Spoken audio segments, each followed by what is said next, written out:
The White House released strike footage showing the moment of impact. According to President Trump, this was a kinetic strike, ordered directly by him against members of TDA, a group officially designated as a foreign terrorist organization. The U.S. says they were under the control of Venezuelan leader Nicolas Maduro, accused of mass murder, drug trafficking, sex trafficking, and fueling violence across the Americas. Officials report the strike happened while the group was at sea in international waters, moving narcotics toward the U.S. The result: 11 terrorists killed, no American casualties. Trump issued a stark warning: anyone attempting to smuggle drugs into the United States should beware. A few hours later, Trump doubled down in a press conference, saying, "We just blew a drug boat out of the water, and there's more to come." He framed this as part of a larger crackdown on drug cartels, specifically pointing fingers at Venezuela. Now, how did we get here?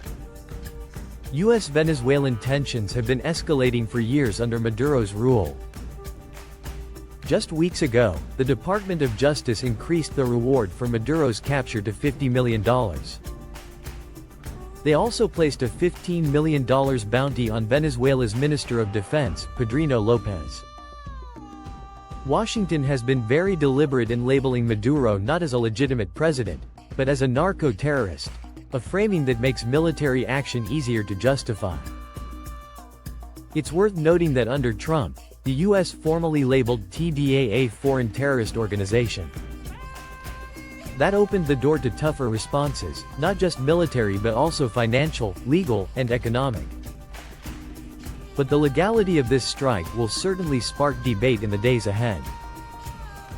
Meanwhile, the U.S. has dramatically boosted its military presence in the Caribbean. Reports confirm at least 4 guided missile destroyers, submarines, drones, reconnaissance planes, and even amphibious marines are now stationed nearby. Critics argue this is far too much firepower for a simple counter-drug operation, hinting at broader intentions, maybe even regime change. Some voices in Washington, including former National Security Advisor Michael Flynn, have openly suggested it's time to liberate Venezuela and topple Maduro. But military analysts point out the current U.S. deployment isn't large enough for a full-scale invasion. Instead, what we may see are targeted lethal strikes, like the one that just happened, possibly even inside Venezuelan territory in the future. Venezuela, for its part, has vowed to defend itself. Officials claim they've deployed 15,000 troops and naval assets to the north, along with drones that could threaten U.S.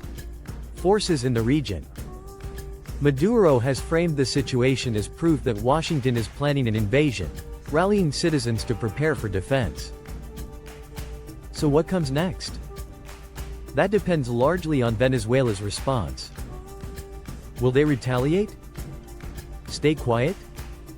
Or use this strike to rally international support against the U.S.? Another key question is whether this was a one-off strike, a warning shot, or the start of a larger campaign. Trump has hinted there's more where that came from. That could mean additional strikes against drug cartels, not just in Venezuela but potentially in Mexico as well, sending a message to leaders across the region. Either way, this marks a major moment. The U.S. military rarely launches kinetic strikes in the Western Hemisphere, making this a significant escalation. Whether it leads to more conflict or forces Maduro's regime to back down remains to be seen. That's the situation for now. We'll be watching closely in the coming days to see how this unfolds. Thanks for watching, and don't forget to subscribe for more updates.